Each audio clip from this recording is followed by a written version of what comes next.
मालेमगी ओइना सानबगी lambda sport के lambda power house ओइरिबा Manipur असिदा तंगदु लैतादबना मरम ओइरगा ngasi सानरोइसिंग असिना तंगदु लैतादना सानरिंग चैरक असिदा अमुक इखंग खंगौदना अखोगी सुमथांग सानबुंग असिदा मसक खंगदबा अखोगी प्रोटेस्ट असिगा मरी लैनना हाइबा तारे इरांग असिगा को अखोगी तंजा अमा फंगबगी मोंगदा लाकांदा अकायतोय थोहनबिबासि अखोय यानिंगदे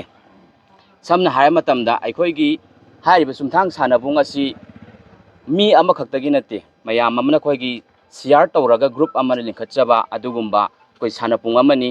हारिबा सानपुंग असिदी अखोगी ओइना सानरोय अमा ओइना हाइजनिंगबदी हारिबा मफम असिदी अखोगी मियोय अमखक्तगी नतबा अई इसामक सानरोय अमा ओइना हारिबा मफम असिदी सानरोय अमगी मफमनी हाइना खल्लगा अतोय काय थोलकपा अदुगा अतमनना सिंगनबा असदी यानिंगदे समना हाय मतमदा स्कूल गुंबा सिगुंबा सानबगुंबा हारिबा एनी इंस्टीट्यूशन अमदा अखोगी इरांग असिना मरम ओरकांदा इरांग असिगा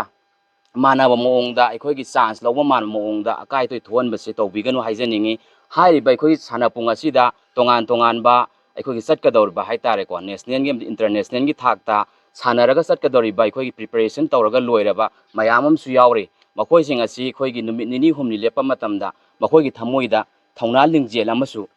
हंदहनबा मरमना हारिबा अखोगी असिगुंबा हरासमेंट असि तोइना थोकपजे थोहनबिगनु हाइना अखोगी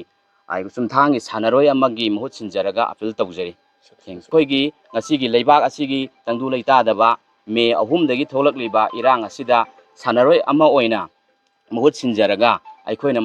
मसिगी अवाबदा अखोइसु मतेंग पांगजबा अमदि नुंगाइतबजु फोंथोकसै मरी लैनबा अखोई गवर्नमेंट गी लैरिबा अमदि सेंटर दा लैरिबा पालिबा सरकार असिना अथुबा मतमदा हारिब इरांग असे लोइसन बिरकनबसु अखोइना सुमथांग सानपुंगी सानरोय अमा ओइना अपील तौजरी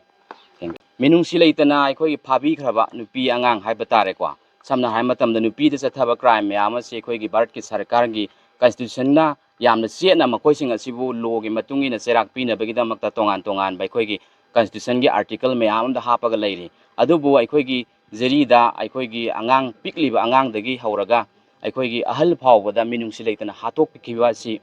अखोइना याजनिंगदे हारिबा असिगी असेंबा अचुंबा लंगला अदु अखोई सरकार पालिबा सिना पुथोकपिरकनबसु अखोइना अपील तौजरी थैंक यू।